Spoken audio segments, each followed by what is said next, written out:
ए इंसान, तू अपने परवरदिगार की तरफ पहुंचने तक खूब तकलीफ उठाता है, फिर तू उससे जा मिलेगा। अब जिसका नामा आमाल उसके दाहिने हाथ में दिया जाएगा, उससे हिसाब आसान लिया जाएगा और वो अपने घर वालों में खुश खुश वापस आएगा।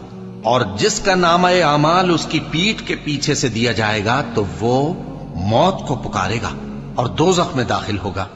वो अपने अहलो अयाल ही में मगन रहता था।